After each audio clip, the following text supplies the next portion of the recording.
¿Empezamos? Ok. La otra vez hablamos parte de lo que dijo el filósofo y parte de los cuestionamientos del rey de los Kuzarim.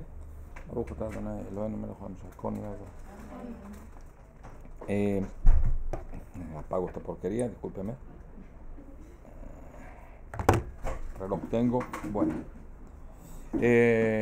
Vamos a seguir, espero terminar esta vez con el asunto de lo que es lo que dijo el filósofo, el enfrentamiento entre la filosofía griega especialmente y lo que quiere buscar el rey, que lo que quiere buscar el rey, el filósofo al final no se lo va a dar. Entonces el filósofo dice así: cualquier ser humano del mundo, la gente por lo general se piensa de que los filósofos hay una especie de falsa creencia, que los filósofos son gente muy abierta, muy aceptan a todo el mundo, es decir, liberales, no más liberales, sino también son totalmente antideterministas, porque cualquier persona puede llegar a pensar y puede llegar a ser filósofo, y no hay que estas diferencias de naciones, de genética, estas cosas aburridas que arruinan el mundo, porque no es así. Es así. Es decir, no digo que sea así, es lo que dicen los filósofos, ¿ok? Es una mala creencia de la gente que no estudió filosofía. Entonces el filósofo dice así: cada persona en el mundo tiene causas que lo llevan a llegar a la integridad, a lo máximo que puede llegar. El que tiene todas las condiciones a priori para llegar a la cúspide puede llegar, y el que no tiene esas condiciones, por ejemplo, dice los negros, ven Kush. Kush es Etiopía, pero quiere decir de Etiopía abajo, ¿ok? África negra, por ejemplo. La preparación natural que tiene ese tipo de personas es únicamente para recibir una especie de cuerpo humano. Está escrito especialmente, no es el Kuzari que inventa esto, está escrito en escritos filosóficos, ¿okay? De esa época, de que los negros son seres humanos un poco mejores que los monos, pero no demasiado, ¿ok? ¿Eh? Wow. Sí. Muy fuerte. Sí. Entonces dice así: no llegó su preparación natural, sino únicamente para llegar a una especie de forma humana de cuerpo y vocabulario muy limitado, de casi sin palabras, no tiene una especie de vocabulario amplio. ¿Es así o no es así? Los vocabularios africanos tienen más. Refiriéndose específicamente a este tipo de personas. Sí, estamos hablando de los negros de África. De África. Sí. ¿Es así o no es así? Sí. De cierta manera sí. Es decir, no ahora por ahí, porque hubo un intercambio, hubo gente, hubo colonización y demás. Pero el español tiene 8 millones de palabras. ¿Ok? Todos exageraron los españoles. Los ingleses tienen 3 millones de palabras. ¿Ok? Y se arreglan bien. Los africanos tienen muy pocas. Es decir, estamos hablando de no las que usamos, porque los que usamos en español usamos 15.000 palabras, más o menos. De vez en cuando se nos escapa alguna, de las 8 millones que quedan. Pero nosotros usamos 15.000 palabras, algo así. No importa lo que use, sino el desarrollo. El desarrollo de las lenguas de África era bastante limitado. Y tiene, vamos a decir, no sé qué Swahili. No averigüé. Pero en su cuerpo, cuando estudié el Kuzari, la segunda vez que estudié el Kuzari, averigüé cuántas palabras tenían y creo que me salían en Swahili algo con menos de 1 millón de palabras. A decir, si igual vas a usar 15.000 palabras, ¿para qué hace falta 1 millón? No. El millón determina el desarrollo. Es decir, no lo uso, si lo uso, es problema mío. Pero se ve el desarrollo. Abran paréntesis. ¿Cuál es la primera lengua gramatizada del mundo? Con reglas y demás. Primera lengua gramatizada del mundo. Hebreo. Segunda lengua gramatizada del mundo. Arameo. No. Gramatizada. presente, pasado, futuro, past perfect, todas estas cosas raras. Árabe. No, español. ¿El español? El español. Tercera lengua más gramatizada del mundo. ¿Cuál fue? ¿El español? Ahí se mueren todos, ¿eh? Latino. No, Nahuatl. Ah, Sí, porque llegaron los españoles a México y como no se... Pero el ¿Eh? español antes que el latín, según yo. Seguro, el latino las reglas fueron después. Hablaban, pero no hablaban en latín. Es decir, no había reglas estrictas. ¿En serio? Reglas. El Nahuatl, ¿por qué? Porque llegaron los franciscanos, los monjes españoles a México y dijeron, tomaron la gramática española y la hicieron, bueno, vamos a ver una gramática de ellos para que podamos intercambiar ideas. Y así fue el tercer idioma gramatizado. Cierren paréntesis, pero primero fue hebreo. La gramática hebrea, vamos a ver, se cerró de manera constructiva y fija, más o menos en el 600. ¿Ok? Mucho antes que todos los idiomas.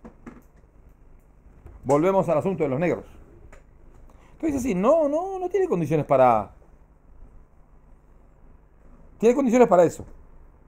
Y al revés del negro africano, el filósofo, entre paréntesis, que nació en el país más desarrollado del mundo, más con el clima mejor del mundo, según sus ideas, que es Grecia, cierra paréntesis, tiene en sí mismo las condiciones que a través de ellas va a llegar a la cúspide que se puede llegar a un filósofo. Es decir, para que un negro africano sea un filósofo, el salto es casi imposible. Para que un griego sea filósofo, le es mucho más fácil. ¿Ok? Porque tienen todas las condiciones de mentalidad y también físicas. Y no hace falta nada para llegar a la cúspide. Es decir, de esforzarse, por supuesto, pero las condiciones están ahí. ¿Ok? Pero con todo eso, también el filósofo tiene las cosas de manera, la preparación potencial para llegar a su nivel. Pero para llegar al nivel, no potencialmente, sino prácticamente, llegar a la cúspide, que después explicar qué es la cúspide, hace falta que estudie, que se esfuerce, que se prepare, que se mueva, que haga algo para llegar. No es que nació en Grecia y va a ser filósofo. Nació en Grecia y tiene las condiciones de ser. Si lo va a hacer, depende de él. Y ahí se va a revelar la posibilidad potencial que tenía a priori. O llegar a la cúspide, o no llegar a la cúspide, o estar en alguna especie de espectro del medio entre la cúspide y la no cúspide, de abajo. Entonces, si ahora voy a explicar qué significa la cúspide. ¿Qué es la cúspide de un filósofo? Y es la cosa esencial que la diferencia entre el judaísmo y lo que está buscando el rey de Kuzari con lo que dice la filosofía. Dice así.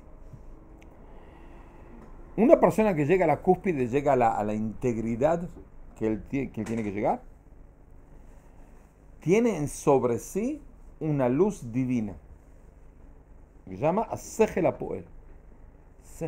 La traducción literal de la palabra Segel Apoel es pensamiento que actúa. Viene a ser una presencia divina.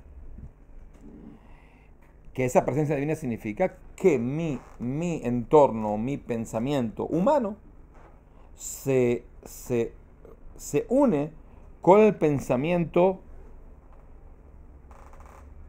espiritual divino. ¿Ok? Hasta tanto que una persona pasa a ser ¿qué? Casi como un ángel. Es decir, uno tiene condiciones. Los griegos tienen supercondiciones, porque son superdotados. Como sea, el griego o lo quien sea, tiene que llegar a una especie de cúspide. ¿Esa cúspide qué significa según el griego? ¿Cuál es la cúspide que un filósofo griego anhela? Llegar a una especie de unión con el divinidad, pero ellos la explicación de divinidad no es una divinidad, sino viene a ser una cosa que crea, una fuerza creadora que es como la cúspide de la persona es el Segel, la inteligencia, hay una especie de inteligencia creadora. Y eso viene a ser lo que nosotros llamamos Dios. Ellos no lo dicen Dios, pero no importa. Entonces va a llegar a ese nivel en el cual no hay nivel entre creador y creado. Es decir, el creado pasa a ser creador. Ustedes dicen, están locos de la guerra. ¿En serio? Sí, están locos de la guerra. No tengo que... ¿En serio están locos? Sí. Así pensaba.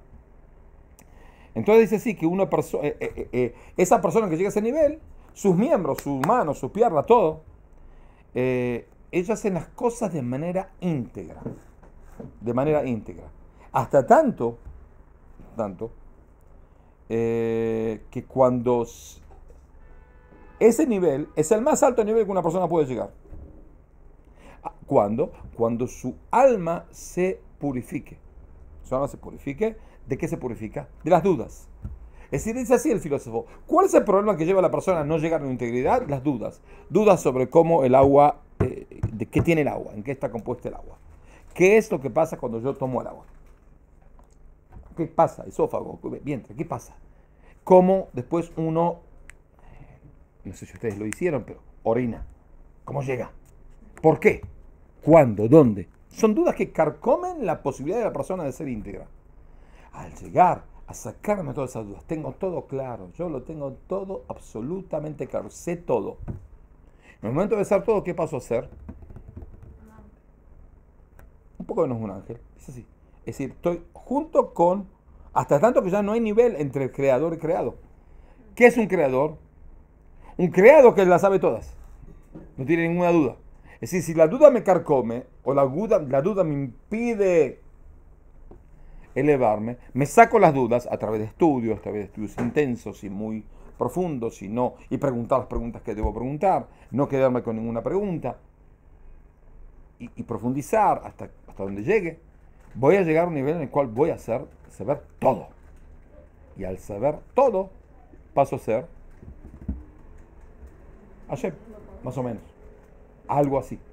Hasta tanto, dice después, de que cuando uno muere, ¿qué es lo que muere? El cuerpo. El cuerpo. Entonces, hay que morirse. Los filósofos también se mueren. Sí, seguro que se mueren. Pero su alma se elevó tanto en vida que sigue ahí. Y está ahí dando vueltas. Pasa a ser una especie de Dios. Ahora, ¿en serio pasa a ser Dios? Antes era una especie de Dios humano. Bueno, se muere. ¿Qué pasa a ser? Un Dios en serio. Espiritual del todo. El alma se eleva y empieza a crear. Están todos locos. Ya sé. No sé qué tomaron, hay una especie de como de arak de los griegos, se llama uso. Uso, sí, asqueroso.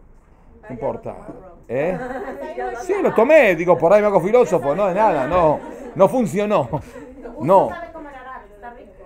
El arak no te gusta. El arak me encanta. Pero sabes, idéntico casi. Nah, discúlpeme, disculpe, usted es una falta de respeto al arak, discúlpeme.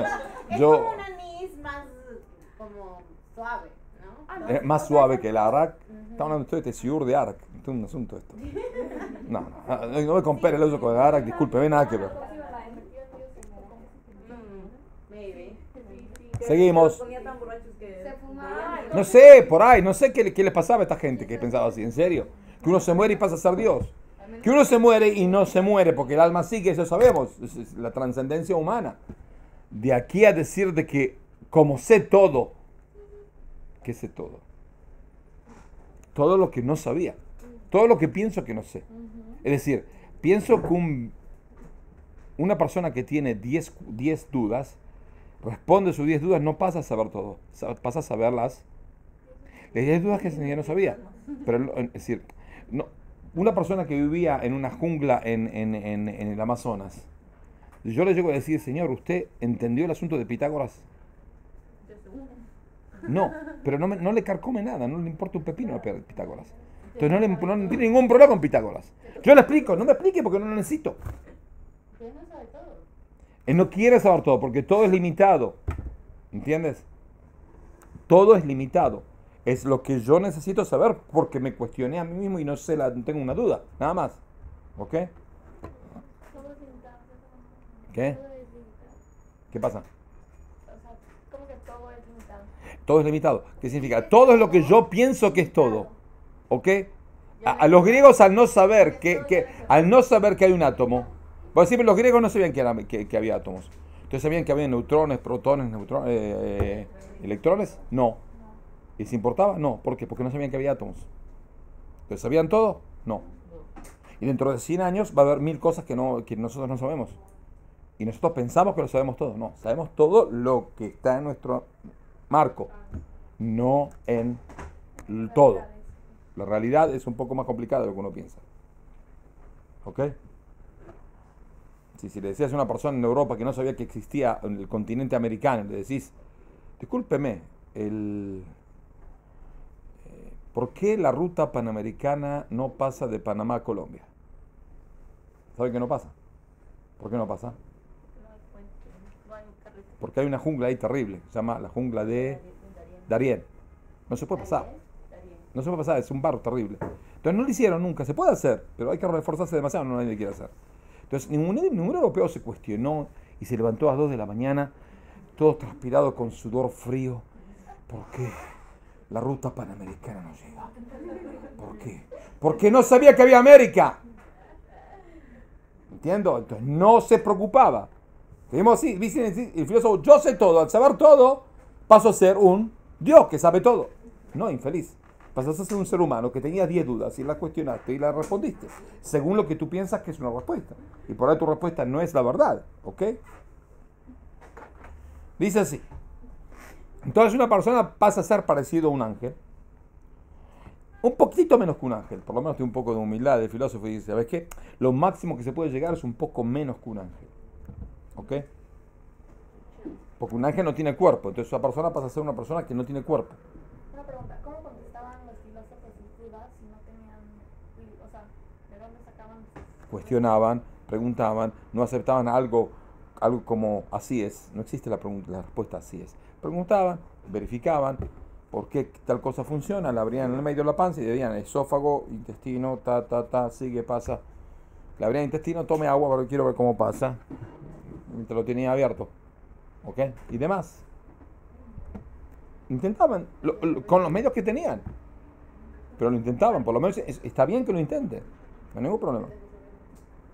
Entonces dice así, llega a un nivel en el cual está hablando de 2 tipos de ángeles, el ángel que es uno de los ángeles, después está el ángel que mueve la luna y el sol y demás. Está un poco más bajo que el segundo ángel, ¿ok? Está hablando de cosas de ángeles. Entonces dice así, ¿qué son los ángeles? Los ángeles son intelectos separados de la materia, que existieron siempre, como el mundo, que según cierta idea de filosofía existieron siempre. Y nunca mueren. Los ángeles no mueren. Y cuando una persona se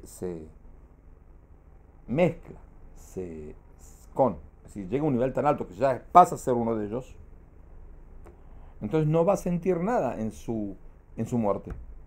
No va a sentir que pierde algo, ¿no? Y cuando llega a ese nivel, aunque esté vivo y el corazón sigue latiendo, va a llegar a un nivel en el cual no va a sentir nada. Y dice un libro, Hermes, o Sócrates, o Platón, o Aristo, porque ese filósofo y ellos más, y los que llegaron a ese nivel, llegaron a juntarse con ese espíritu divino, con ese pensamiento que actúa, que viene a ser un Dios, un ángel. Para un segundo. Y es la voluntad divina. Sí, ¿quién? Sí, ¿sería tipo Eliyahu Naví que se convirtió en...? No. Eliyahu Naví está con cuerpo.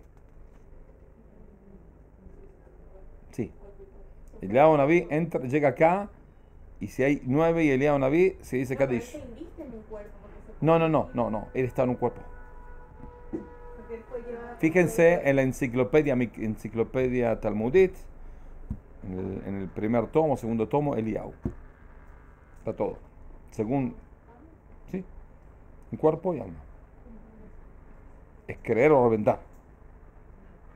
Yo creo. ¿Ok? Entonces es así. Ahora lo incita al rey de los Kuzares que salga ese camino de buscar la integridad, buscar la plenitud, buscar la perfección. Empieza con eso. Tienes que saber cada cosa cómo funciona exactamente. ¿Para qué? Para que tú llegues, tu intelecto llegue a ser, no tener ninguna duda. Entonces te vas a unir, te dio el programa de cómo adelantar. Y entonces vas a poder estar viviendo con tus acciones y tus tendencias, midot ma'asim. ¿Por qué? Y eso es muy importante. Porque tus tendencias, desde odio, amor, furia, calma y demás, que cada uno de nosotros tiene, te van a ayudar, y tus acciones te van a ayudar a llegar a eso. Es decir, ¿cuál es la finalidad? Llegar a eso. ¿Cómo hago para llegar a eso? Uso mis acciones y mis tendencias. Las purifico, las elevo y ahí llego. Es decir, las tendencias que uno tiene y las acciones y demás son especies de puentes para llegar a la finalidad. No tienen una afinidad por ella. Dios le importa un pepino. Si tú eres una persona generosa o avara, una persona que hace el bien o hace el mal, el que le tiene que interesar es a vos, porque no vas a poder subir si sos una persona mala. Y no vas a poder subir si sos una persona demasiado buena. Tenés que ser una persona equilibrada. Y así vas subiendo y subiendo y subiendo. Y ahí va a llegar a la finalidad, que es, la finalidad es llegar a mi pensamiento, al pensamiento divino.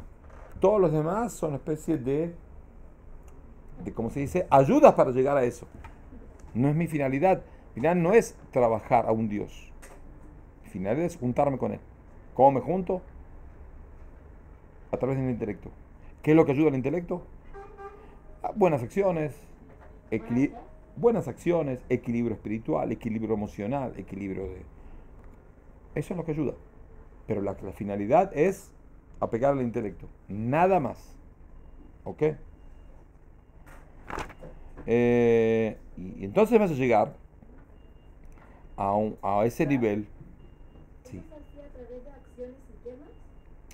Y usar las acciones buenas, y también, no porque Dios dijo que hay que hacer acciones buenas, sino porque tú tienes que hacer las acciones buenas, porque si no, no vas a llegar a la finalidad.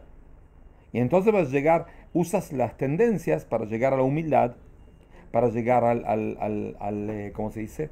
Istapkut. ¿Cómo se puede traducir? Istapkut viene a ser conformarse con lo que uno tiene, no buscar demasiado, no tener, quiero más dinero y más poder y más y más y más y más. Y entonces vas a llegar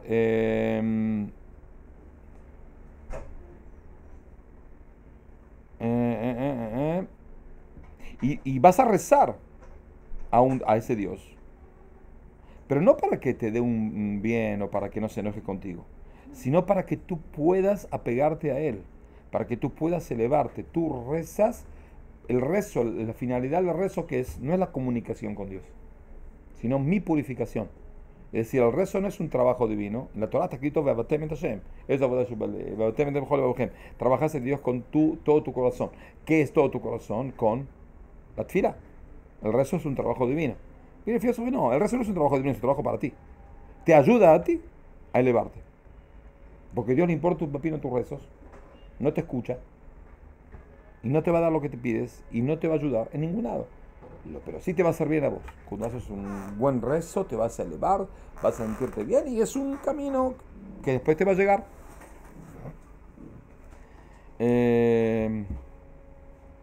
Y cuando llegues a ese nivel, no importa que trabajes, cuando llegues a ese nivel de apego a Dios y te pasas a ser como un ángel, ya no tiene ningún sentido seguir haciendo alguna acción. Porque las acciones eran para llegar a esa finalidad. En el momento que llegó a la finalidad, ¿hace falta seguir haciendo acciones?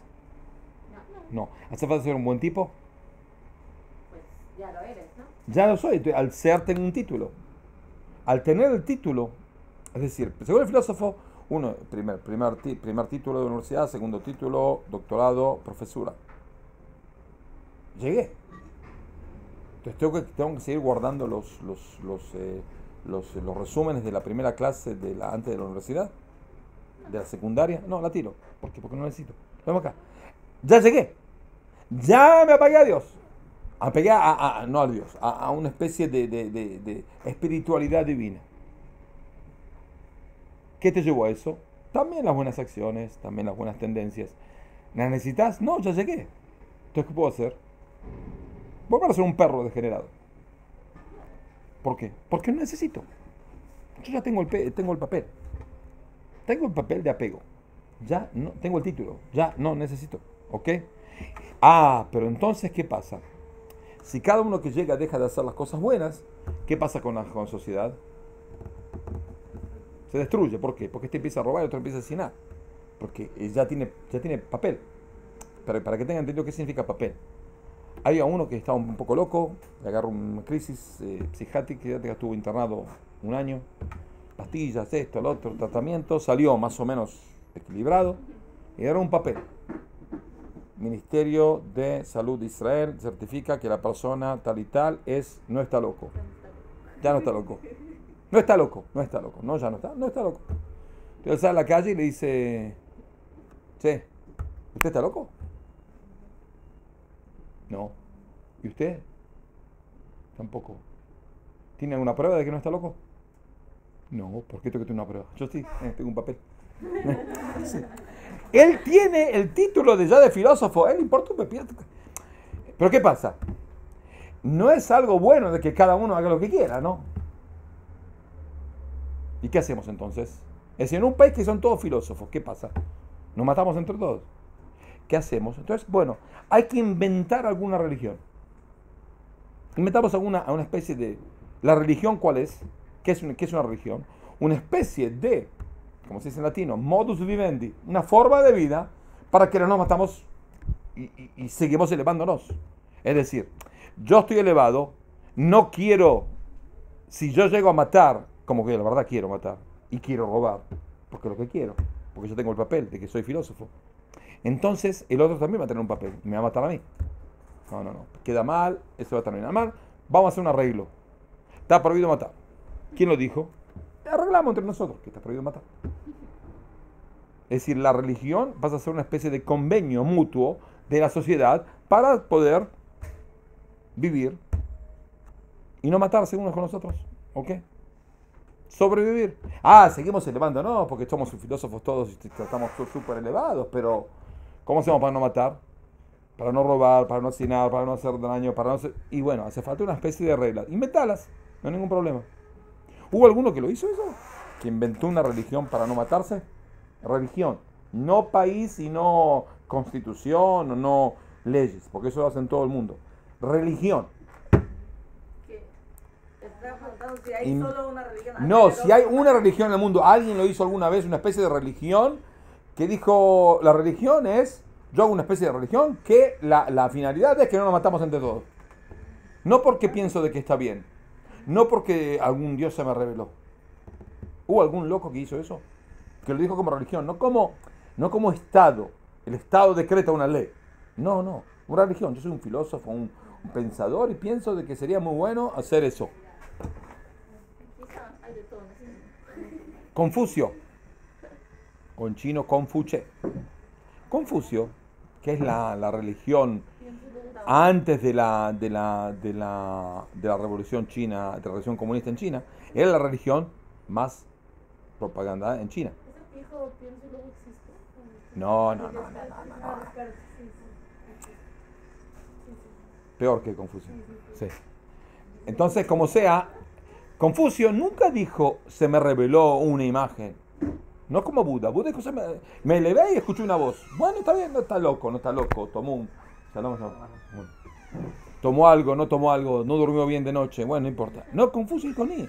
Yo quiero hacer algo para que no nos matamos. Para que pegue una sociedad. Y pienso de que sería muy bien esto y esto.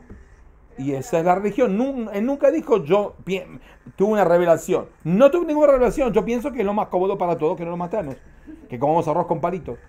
Y no con tenedor. Porque si comemos tenedor nos clavamos el tenedor. Con un palito es medio difícil. Ponemos los palitos, no nos matamos. ¿Ok? Digo. Y buenísimo, ¿no? ¿Comieron una vez arroz con palitos? Estos degenerados los chinos. Eso es lo peor que hay. Te juro que... ¡Corren a comer! Odio la comida china. Odio. No a todos los chinos. A la comida china especial.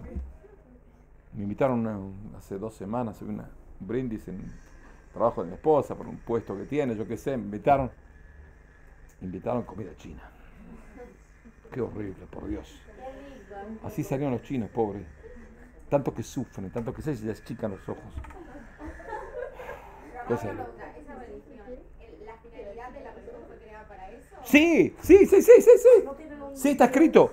Está escrito más todavía. En China durante cientos de años, ninguna persona podía adelantar en su puesto en cualquier cosa sin saber los escritos de Confucio.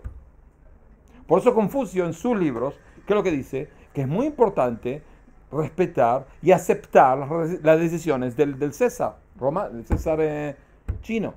Porque hay que ser organizado acá, no puede ser que una revolución y no hace lío, no. Todo el asunto es que vivamos bien, tranquilos. ¿Ok? La gente se confunde entre Confucio y Buda, nada que ver. Nada que ver en serio. Entonces sí, usted tiene que inventarte una religión. Y puedes también, esa religión puede tener también sus rezos, sus acciones buenas, acciones malas. Inventas lo que quieras, no hay ningún problema. ¿Y para qué? Y usas esas cosas para que tus buenas tendencias, para conservarlas, para que no se maten unos con nosotros. O podés inventarte una religión lógica, ¿ok? Que como dijeron nuestros filósofos en sus libros, Aristo escribió, Platón escribió un libro, El Estado, a Medina, la República. ¿Qué es? Es un intento de formar una especie de sociedad justa según lo que él quería, y demás. Es un intento de, bueno, ya llegué, o estoy por llegar, entonces ya de paso no voy a dejar a toda la gente acá tirada para que se siga matando. Entonces yo, como soy un gran filósofo, cuido a la gente y escribo un libro de cómo manejar el país. ¿Ok?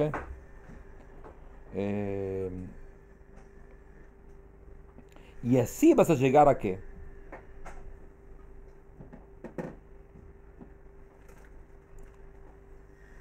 Cuando llegues a ese nivel, ahora es la sorpresa del filósofo, la filosofía, que la gente no sabe.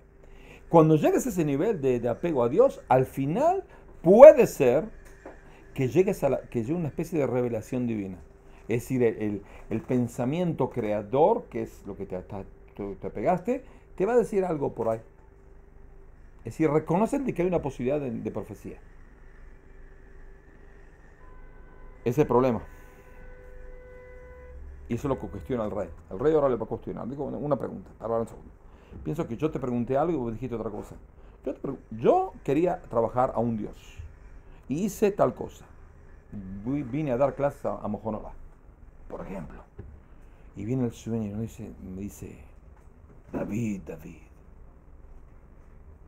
tu voluntad es buena y tus acciones no son buenas.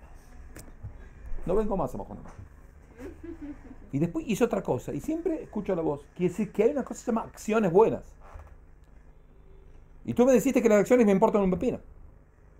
Que no hay acciones buenas. Las acciones son puentes para llegar a un intelecto. Yo no quiero llegar a un intelecto. Yo quiero que sea una acción buena, es lo que pedí. Es lo que Dios me dijo que tengo que buscar. Acciones buenas. Es decir, primero no me diste lo que yo te pedí. Acciones buenas no me diste, primero. Después tenés dos problemas. No le quiero bajar un poco el ímpetu y su autoestima, pero el mundo está más o menos dividido en gran parte entre cristianos y musulmanes. Y cada uno está dispuesto a matar al otro por su creencia en una especie de revelación de Jesús o Muhammad o lo que sea. Y usted me dice de que no hay revelación, que hay intelecto. Y yo conozco mucha gente que puede tener muy intelecto. Y usted dice que cuando una persona llega a un intelecto, llega a la humildad, llega al conformismo, llega a una tranquilidad. Y yo conozco cada perro que tienen gran intelecto, son muy inteligentes y son unos perros que ni siquiera vomitar de eso no lo hago. Son lo peor que hay. Por ejemplo, uno de los más grandes filósofos alemanes del siglo XX, Heidegger, era nazi. En la Segunda Guerra Mundial siguió siendo nazi. ¿Y no era inteligente? Súper inteligente. No lo pueden creer, pero más inteligente que yo. Más o menos. Cuánta humildad. Sí, con humildad, sí. Aparte, por ejemplo, el Rab Salem, el humilde. Era un degenerado, ¿ok? Es decir, El pensamiento no te hace una buena persona, te hace un pensamiento, nada más. ¿Ok? Hay que entenderlo una vez por todas.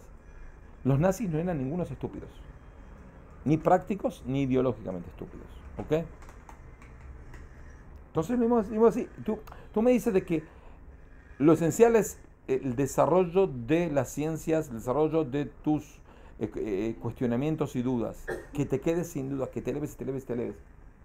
Y terminen las dudas. ¿Y qué? ¿Soy una buena persona? No. ¿Estoy apegado a Dios? Tú dices que sí, yo digo que no. Porque cada degenerado acá dando vuelta, que son muy desarrollados y la verdad, no estaría tan contento de que mi hija se case con uno de ellos.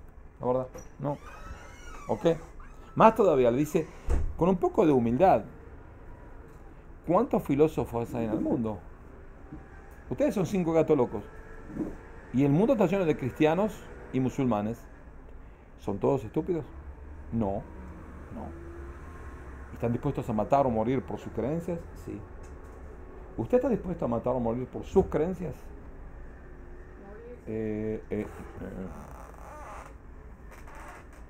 No sé. Cuando la iglesia cristiana dominaba todas las ciencias y no dejaba que nadie estudie. Entonces vino un tal... que inventó el telescópico, ¿no? El italiano. Galileo. Y él ya estaba descubierto antes, en la época de Eratóstenes, 1500 años antes, en Alexandria. Pero él dijo, no, el mundo da vuelta a través del sol, no al revés. Y lo probó. ¿Cuál es la reacción de la iglesia? Tan abierta y liberal. Lo atrapó y lo puso en una hoguera y dice, usted dice de que mintió y está equivocado, o lo quemamos. Una especie de convencimiento. Él dijo, no, tiene razón, el sol da vuelta a la tierra. Bajó, lo sacaron las cuerdas, bajó del coso. Dijo, bueno, pero la tierra se mueve. Pero él se mueve. Él se mueve. Ella se mueve, la tierra, no tengo ganas de morir por eso. Es decir, nadie se muere por algo que sabe. Muchos se mueren por algo que creen. Sabiéndolo o no sabiéndolo. Sin dudas o con dudas. Se muere. La gente se muere al Kiddush Hashem. Entonces, para los cristianos y los musulmanes se mueren por algo. Primero, no son todos estúpidos. Segundo, están dispuestos a dar su vida por eso. ¿Y usted qué es? Está sentado ahí en la universidad, da clases y piensa y sabe. Y si le digo, ¿usted está dispuesto a morirse por lo que dijo? No, hay que exagerar, no hay que ser tan... Pero usted me dijo que está pegado a una especie de cosa divina, entonces el cuerpo ya no le molesta, ya está totalmente alejado de estas cosas mundanas de materialismo estúpido y grueso y bajo. No, pero usted no va a morir. ¿Por qué? Porque no tiene ganas de vivir. ¿Por qué? ¿Para qué? Usted ya está apegado en este mundo. ¿Se imagina si yo le saco de encima el cuerpo? Perfecto. No. ¿Por qué? ¿Por qué no? Porque nadie entrega su vida por cosas lógicas, sino por cosas metalógicas. Es decir, algo que está antes de la lógica. Está en el alma de la persona. Lo que uno cree fervorosamente. ¿Ok? Entonces dice así.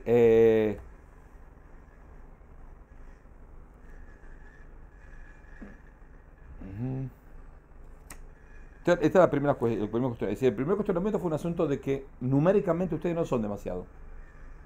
Entonces, al no ser demasiado, piensa de que usted está un poco equivocado, porque si ustedes tendrían la verdad, tendría mucho más gente que vaya a través de sus enseñanzas, su práctica. ¿Ok? Ahora, abran paréntesis. Entonces, ¿qué se puede decir al judaísmo? Lo mismo. ¿Cuántos judíos hay en el mundo? 0.0014. ¿Quiere decir que los judíos están equivocados? No, ¿por qué no? La pregunta es muy simple. La respuesta es más simple. Porque también el Islam y también el cristianismo creen en el judaísmo. Es decir, creen en una revelación.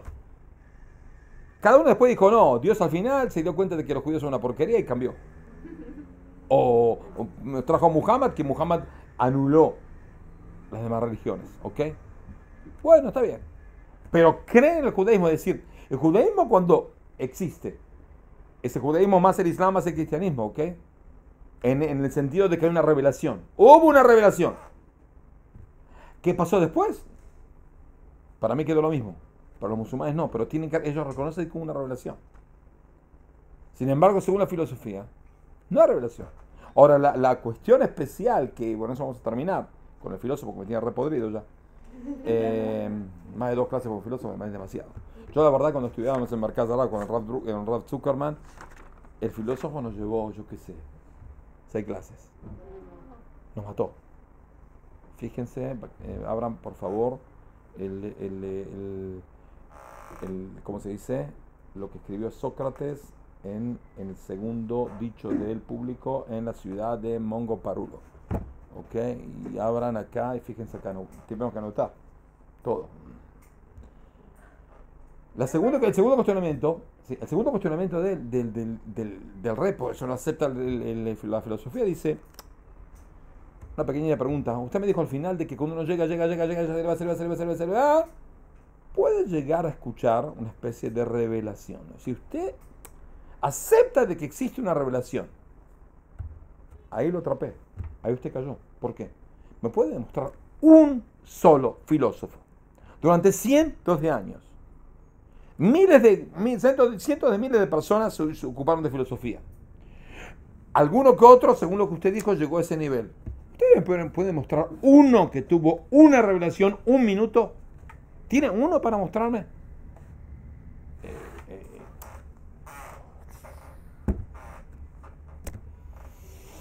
No sé. Entonces, si no sé, entonces no funciona.